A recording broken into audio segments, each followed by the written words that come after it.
Hey, what's up? It's Jim, and today I'm going to talk about the film Friday the 13th Part 7, The New Blood. Every Friday the 13th, I like to review a Friday the 13th film in chronological order, and I have gotten to this point with 1988's Friday the 13th Part 7. Part 7 starts off with Tina in a flashback where she is hearing her parents fight because he drinks or something, and then hits her mom, and then she walks out onto a boat, I guess, because they're near a river, and then she destroys the pier her dad's on and kills him, and that all actually coincidentally takes place on a Friday the 13th, but why it needed to, I don't know. Then we come to present day, or present day 1988, where she is going to stay with a therapist in this lodge on Camp Crystal Lake, which seems like an odd place to spend a vacation with your therapist, which has stopped being renamed Forest Green and it's just Crystal Lake. They've just decided, fuck that.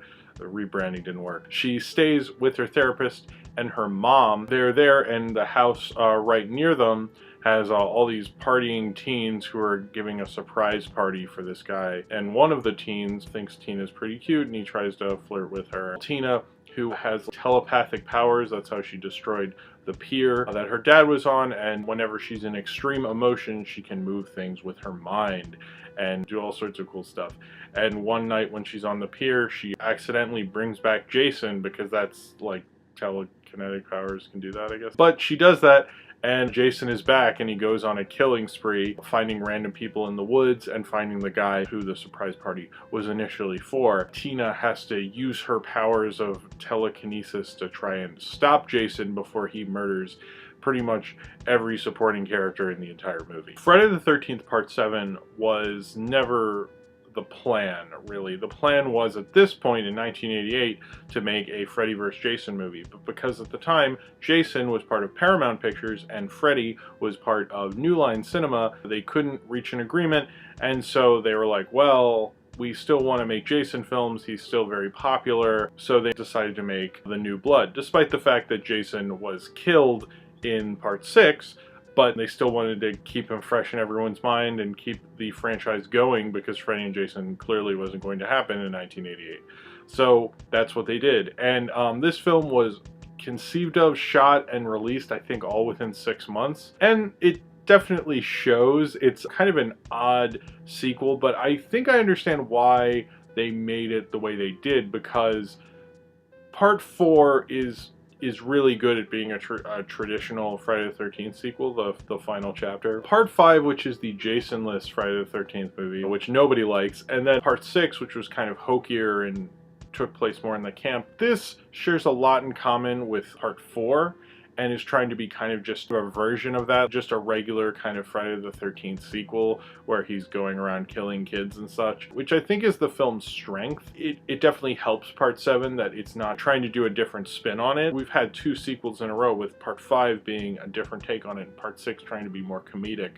Going back to it, actually, I think the director kind of got that more to work for him than I expected it to. Now, the telekinetic powers thing is definitely a little stupid, but it is nice to see somebody actually fight against Jason. But they don't overdo it really with it. It's only like a battle at the end with her and Jason, and her bringing Jason back. It's kind of cheaply made. It feels like this director was probably a TV director, even though he wasn't. He was actually a special effects supervisor and makeup guy, and he actually did the makeup for Jason when he comes back from the water and makes him like look all aged and decomposed. And I think he actually did a good job on Jason. He actually had the honor of, in 1988, both a Friday the 13th movie, Halloween 4, and Nightmare on Elm Street 4 all came out, and he worked on all 3 of them, which is pretty remarkable. And then he went on to direct Ghoulies 3, Ghoulies Go to College. But yes, in 1988, he did actually get to work on a Jason movie, a Halloween movie, and a Nightmare on Elm Street movie.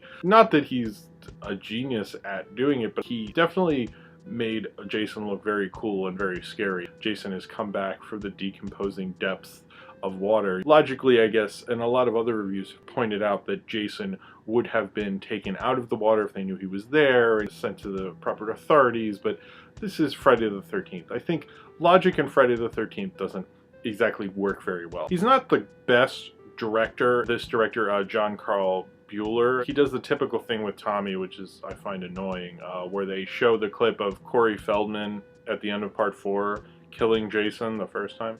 And then they cut to clips of part 6 beginning with this weird narration, which is kind of a cool like way to hype up the movie. They always have to do that to like remind the audience because they did such a bad job of doing Tommy in the various movies and not having any of his personality.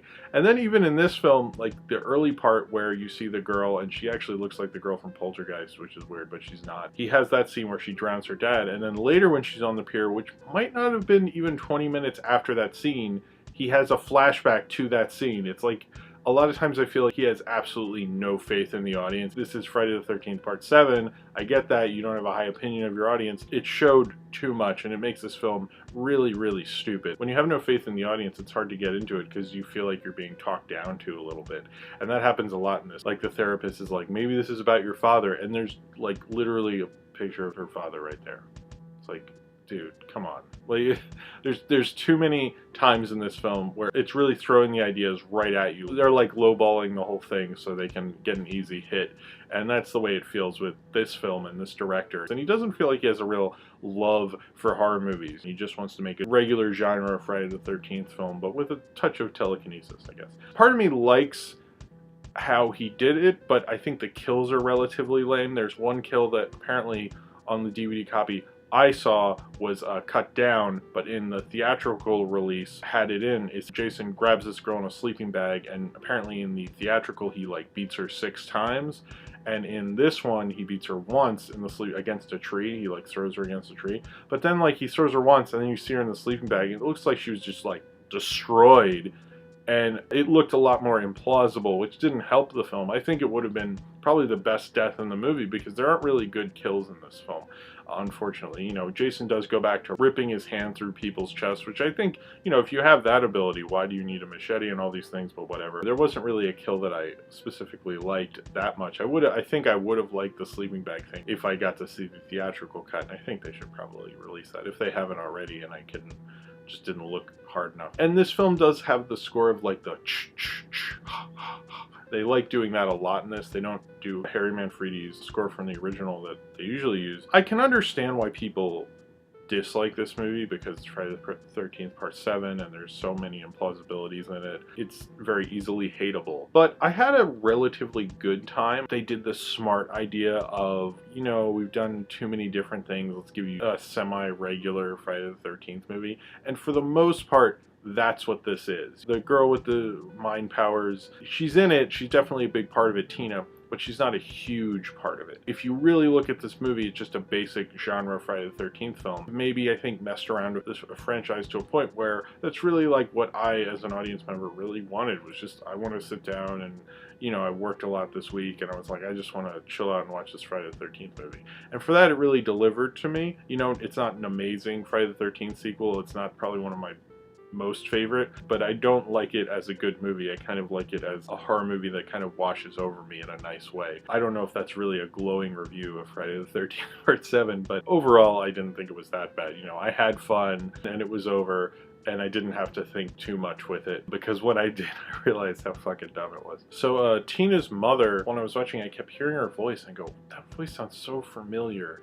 And Tina's mother, who is Susan Blue, is actually a voice actress as well, because I kept hearing her voice and I kept going like, what is that? I know I've heard that voice somewhere. And she's actually in Gem. She plays Stormer and Lindsay Pierce, and she was also in Transformers as RC. If you grew up with 80s cartoons, you'll definitely recognize her voice. It took me a minute and I was like, that voice sounds really familiar. I know I've heard that. And then I clicked on her name and I find out she's a voice actress, which I think is really cool. She's a cool voice actress. You definitely grew up with her if you grew up watching 80s cartoons. So if you have seen Friday the 13th Part 7, The New Blood, and you would like to talk about it, then comment below in the comments and subscribe if you would like to.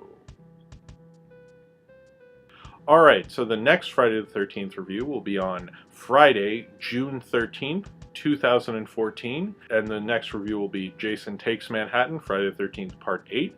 And thank you for watching, and I hope to see you then.